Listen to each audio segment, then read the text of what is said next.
सभी भूमकाल को एक सूचना है इस बीच में जितने भी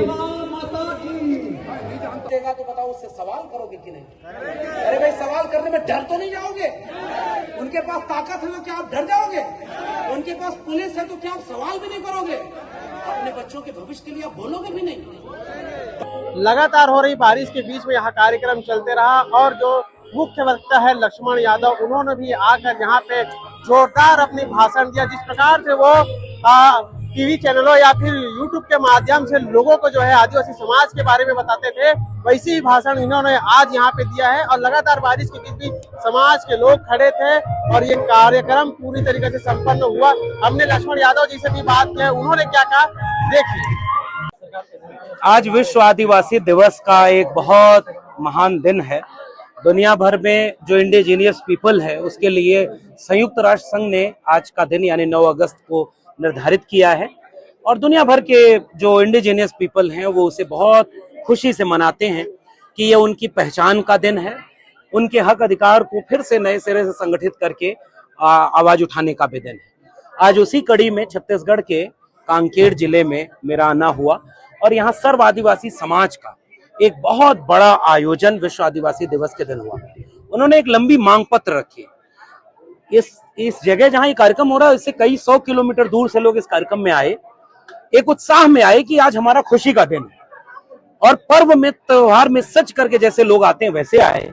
लेकिन यहाँ वो एक ये भी चिंता कर रहे हैं मिलना चाहिए, वो नहीं मिल रहा है।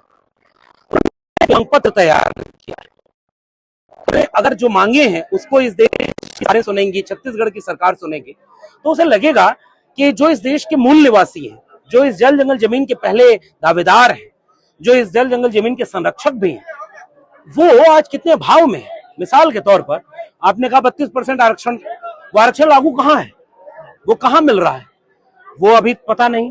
दूसरा ये कि जो जमीनों का अधिग्रहण हो रहा है, विकास के नाम पर जो सड़क पुल बनाए जा रहे हैं, जो फैक्ट्रियां आ रही हैं, वो आदिवासियों के अपने समझदारी और अपने सहमति के बिना आ रही हैं। वो सड़कें किसी और के लिए रास्ता नहीं बना रही हैं क्या? क्योंकि विकास का विरोध कभी आदिवासी नहीं करता। एक संतुलन नहीं है विकास में और आदिवासियों के विनाश में। क्या लगता है जातिगत जनगणना से आदिवासी समाज को फायदा होगा? आदिवासियों को जब तक अपनी पूरी ताकत का अंदाजा नहीं होगा और जाति जनगणना से ये आंकड़ा नहीं मिलेगा कि वो शिक्षा में कितने हैं, रोजगार में कितने हैं, संपत्ति उनके पास कितनी है, जमीन का मालिकाना हक कितना है, आबादी कितनी है, जब ये सब कुछ आपको पता होता है तो लिटमस की तरह वो क्लियर होता है कि आप हैं 100 में 32 यहाँ है और आप इस देश के एजुकेशन इंस्टीट्यूशन में 2 भी नहीं है, जुडिशरी में 1 भी नहीं है, आप ठेकेदारी में, जमीन के मालिकाना हक में, आपकी तमाम चीजों में नहीं है, आप कुपोषण में 90% है, आप माल न्यूट्रिशन में 90% है, आपकी महिलाएं बीमारी की शिकार हैं, बच्चे कुपोषण का शिकार है और युवा बेरोजगारी का शिकार है। इन दोनों में संतुलन बनाने का काम जातिवार जनगणना जैसे जो बड़े मुद्दे हैं उनसे आंकड़े आएंगे और ये समाज कोई विद्रोही और वो नहीं है, ये तो पूजक समाज है, प्रकृति पूजक है। ये चाहता है कि हमें हमारा हक मिले और मुझे लगता है कि ये मांग हर समय सरकार के खिलाफ नहीं है, ये मांग मानी जानी चाहिए, तभी सबका भला होगा, सबका साथ और सबका विकास होगा। छत्तीसगढ़ में लागू होने वाला है। मुझे लग रहा है छत्तीसगढ़ क्या मांग रहा है पहले ये देखना होगा। दिल्ली के निर्देश पर छत्तीसगढ़ में एक आदिवासी मुख्यमंत्री बना करके आप एक पेड़ मां के नाम और लाखों पेड़ रानी के नाम, तो छत्तीसगढ़ के लोग पूछ रहे हैं। आप यहाँ पर जो कंपनियां बनाई वहां CSR फंड में जितना उनको रोजगार मिलना था, दवाई पढ़ाई मिलनी थी, आपने दिया। आप खदानें जो सरकारी थी वो भी दे रहे हैं प्राइवेट हाथों में। आप यहाँ पर केवल लेबर पैदा कर रहे हैं, वो भी यहाँ नौकरी नहीं पा रहा है। ऐसे में UCC छत्तीसगढ़ की पहली जरूरत तो नहीं होनी चाहिए थी, मेरा मानना है। ये एक ऐसी राजनीति है जो विभाजनकारी है। देश में किसी भी सरकार को विभाजनकारी राजनीति से बाज आना चाहिए। ऐसे नियम कायदे ले आए जिससे इनके बच्चों को शिक्षा, रोजगार मिले, इनको हक अधिकार मिले। शुक्रिया। आज जो है 20वां आदिवासी दिवस 9 अगस्त सन 2026 जिला स्तरीय कार्यक्रम हमने अंतागढ़ में आयोजित किया और ये हमारे समाज का अपील और प्रस्ताव था कि युवा साथियों को हम डीजे में नाचते हुए थिरकते हुए देखते हैं और जो मूल उद्देश्य से भटक जाते हैं।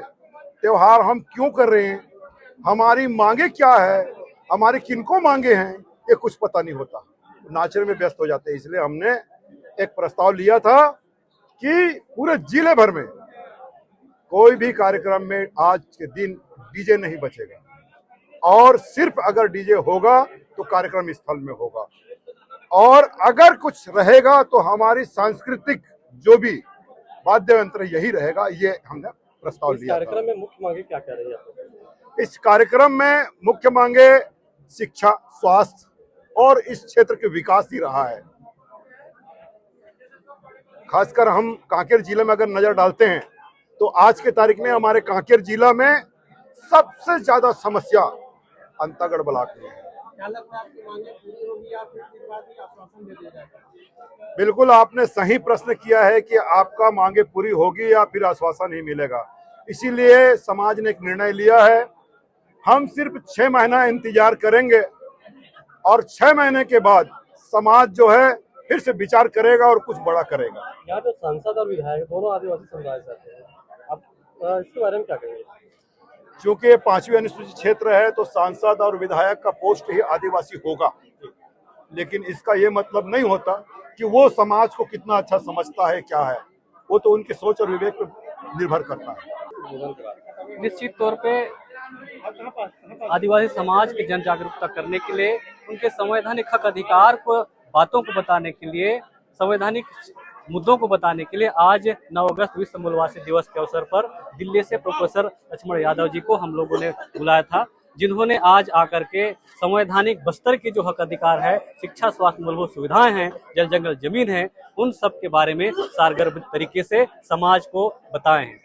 कितना प्रभाव पड़ेगा? निश्चित तौर पर प्रभाव पड़ेगा, क्योंकि ऐसे हमारे जो आदिवासी समाज है निश्चित तौर पर ऐसे वक्ता को सुनते हैं तो उनके अंदर एक संवैधानिक मुद्दों को लेकर, क्योंकि लक्ष्मण यादव जी को बहुत सारे लोग सुनते हैं, यूट्यूब के माध्यम से सुनते हैं, जानते हैं, वो हमेशा संवैधानिक मुद्दों के बात आज इन्होंने हमारे उन्मुख खेल मैदान में 9 आदिवासी दिवस के अवसर पर कहा है। इससे निश्चित तौर पे हमारे समाज में एक जन जागरूकता आएगी।